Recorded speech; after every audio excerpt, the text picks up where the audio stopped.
As we mentioned earlier, we're not doing a formal debate, and we're going to enter into something that's somewhat creative in regards to debate. We're picking up something from television. Crossfire is a title anyway. And our next 15 minutes will involve Mike asking questions of Shebir. And then we'll exchange that and go back and forth a couple of times. And I think you'll find this interesting. How you doing, Shebir? Pretty good, Mike. It's really great to meet you today. Let's see, you started off, well, let me go with what you said last here about the developing legend within the Gospels. You spent some time talking about how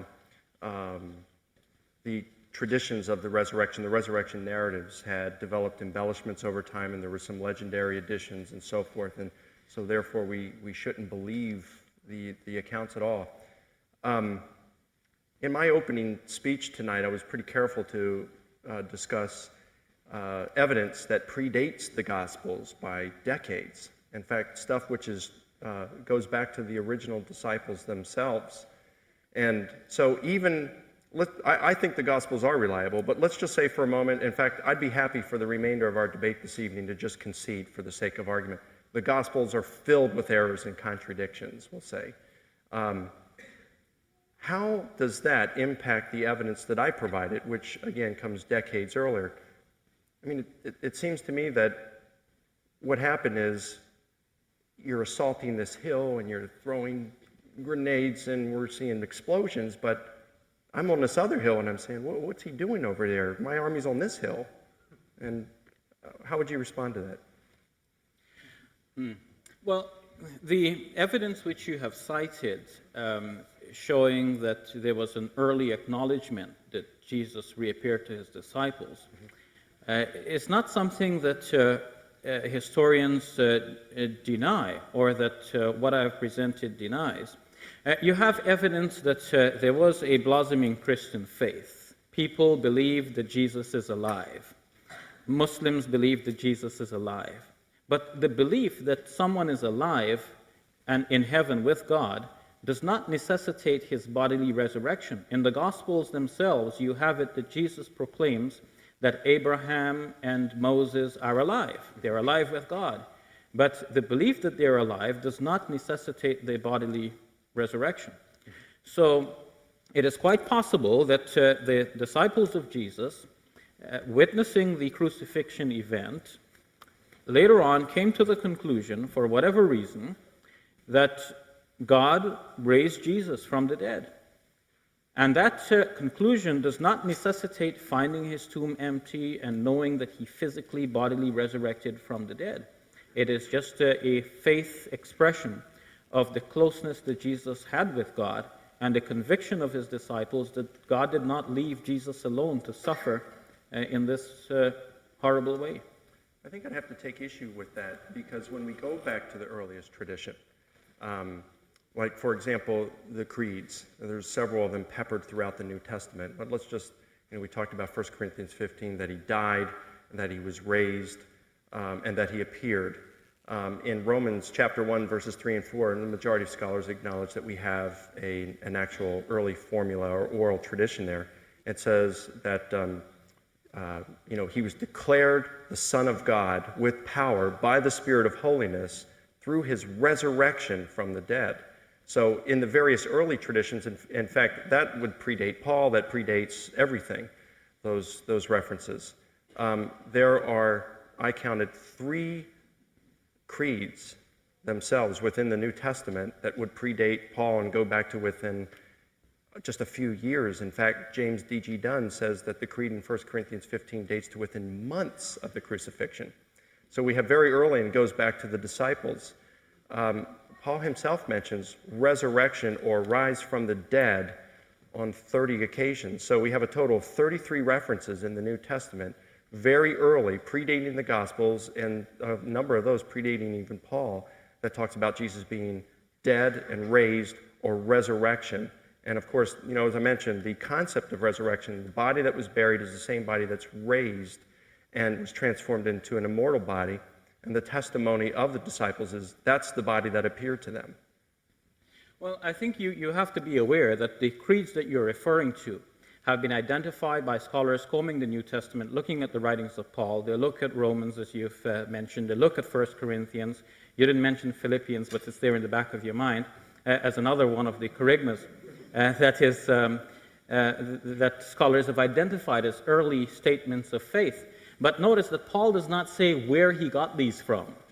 And Paul, in adding his own adding himself to the list of people to whom Jesus appeared, is adding to that list a person to whom Jesus appeared somehow spiritually. Because in the Acts of the Apostles, where the appearance to Paul is described, it is not a physical bodily appearance, but it is a blind flashing light from out of heaven. So once Paul has added that, I think your case becomes weak here, and it becomes more like the case of those who say that the disciples of Jesus must have seen an appearance of Jesus, and Muslims should be willing to grant that God, in order to solace the companions of Jesus, allowed them to see a spiritual vision of Jesus that would persuade them that Jesus is alive with God, so that they can go forward and preach the Christian faith, despite the fact that Jesus died this horrible death, which would mark him off in the eyes of people as a condemned criminal, a blasphemer, and a false Messiah. So none of the evidence you have cited actually proves that Jesus physically, bodily, rose from the dead. Okay, I appreciate you saying that. Actually, I don't think that what Paul saw on the road to Damascus was a bodily appearance or a spiritual vision or appearance like you're saying. But I'm glad you grant Acts, because if you want to do that, then we'll go to Acts 13, where Paul is preaching as well. And there he very distinctly and precisely says bodily resurrection. He contrasts King David with Jesus, and he says, David died, was buried, his body decayed. Jesus died, was buried, and his body also, but his body did not decay. Rather, God raised it up, and of that we are all eyewitnesses. So in doing so, he's certainly contrasting what happened to David with Jesus and saying Jesus' body did not decay. He raised it up, and we're eyewitnesses to this. Now, if you mention Paul, we have to also say, even if we do take that appearance in Acts chapters 9, 22, and 26, where he sees him on the road to Damascus, and it's the bright light, this is a post-ascension appearance. So that could certainly account why the difference. It's the disciples saw him right after he had been raised from the dead, but Paul is seen after he ascended to heaven. And Paul elsewhere in his own writings is very clear about bodily resurrection. For example, in Romans 8:11, he says, the Spirit who raised Jesus from the dead will also give life to your mortal bodies. So certainly referring to bodily resurrection there. And then you have Colossians 2:9, where it says, in Christ all the fullness of deity dwells in bodily form, and he's using the present tense, and of course this is after post-ascension, so Paul's view is still that Jesus is in a body. There's numerous references like this, so I would just have to disagree with you that he's referring to a vision or a spirit here.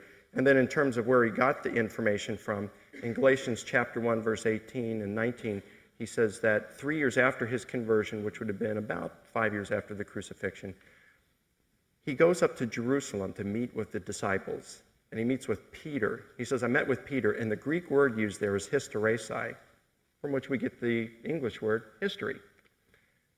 And the word would mean that he went up and he did this historical investigation. He was asking for history of Jesus from Peter. And many scholars believe that this is at the point when Paul received this creed in 1 Corinthians 15 and all this, because he was asking a history of Jesus, and that's where he would have received the information from.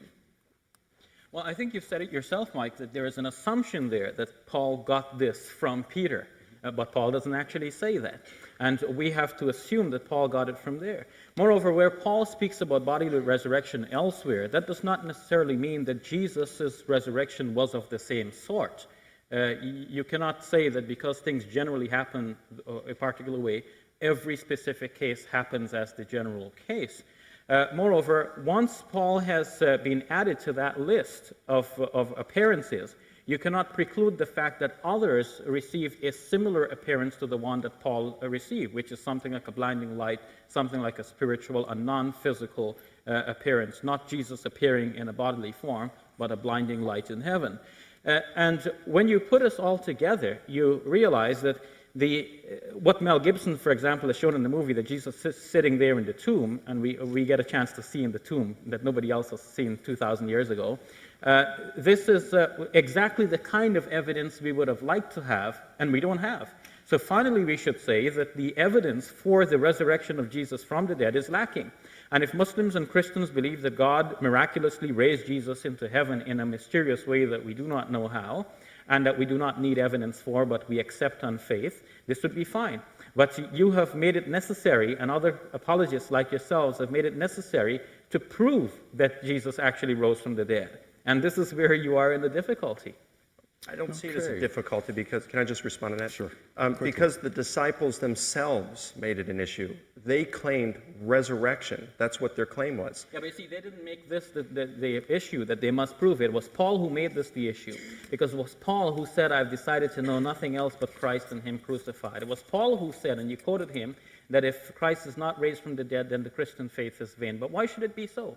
Why couldn't the suffering of Jesus, as in the Passion, be enough to base one's faith in Jesus? Why couldn't all of His miraculous teachings, His healings, all of His beautiful teachings which are found in the Sermon on the Mount, why couldn't that be the basis for Christian faith? Why does He have to resurrect from the dead? God Okay, could now have done things any way He starting wanted. to shift questions here, which is part of the intention, to have these parties just unlock and step back a little bit, take a breath, and now we'll shift the initiative at this point to Shebir. He can pick up and carry on, or move on to other topics. Yes.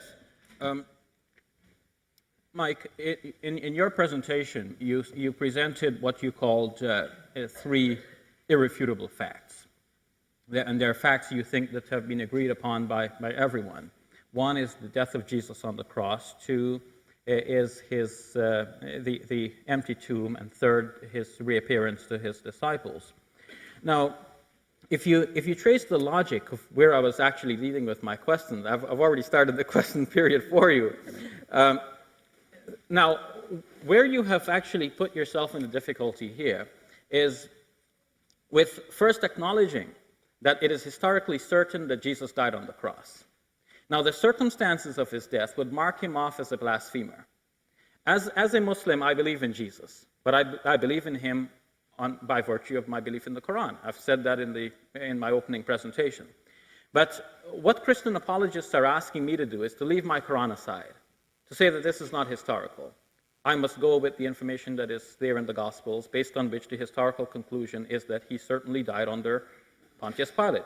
Now, if He certainly died under Pontius Pilate as a blasphemer, as a curse of God, as Paul would put it, and that is certain, and if the evidence for His resurrection from the dead is not certain, but you can say 75% of scholars agree on that, and of course you mean evangelical conservative scholars. Oh, not at all. And if you say scholars who study it, you're not referring to scholars who have just dismissed it and do not bother even to look at it. Yes, Now,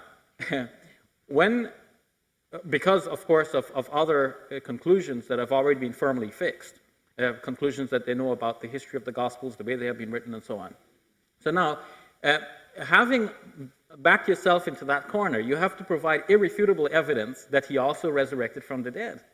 And that is the evidence which you do not have, because you have Gospels which have been evolved over time.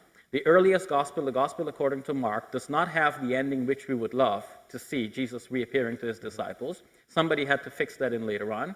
You have the later improvements that I've spoken about. How do you respond to that? Well, as far as the irrefutable evidence, that is a tall burden of proof right there. I don't think we can do that for anything. I mean, we can't prove anything with 100% certainty. I can't prove that I'm 42 years old. For all I can prove, I mean, I was created, everything here was created 5 minutes ago, and we were given memories of events that never took place and food in our stomachs from meals we never ate. I can't prove that that's not the case. What we have to look for is high probability and what is the most plausible explanation for the data.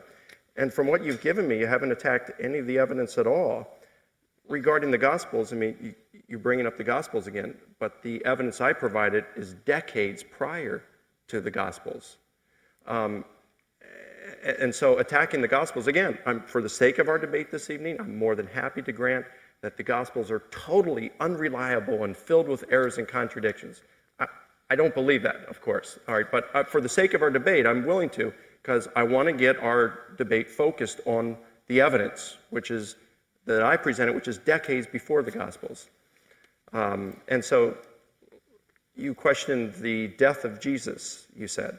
And on what basis do you do that again? Okay, now you switched the questioning. Forgive me, I'm sorry. Forgive me.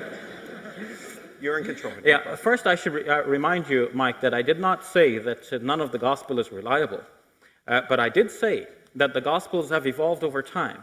And once we peel back the layers of evolution in the Gospels, we realize that in the earliest strata, there is not sufficient evidence to conclude that Jesus both died on the cross and resurrected from the dead, or that he reappeared to his disciples.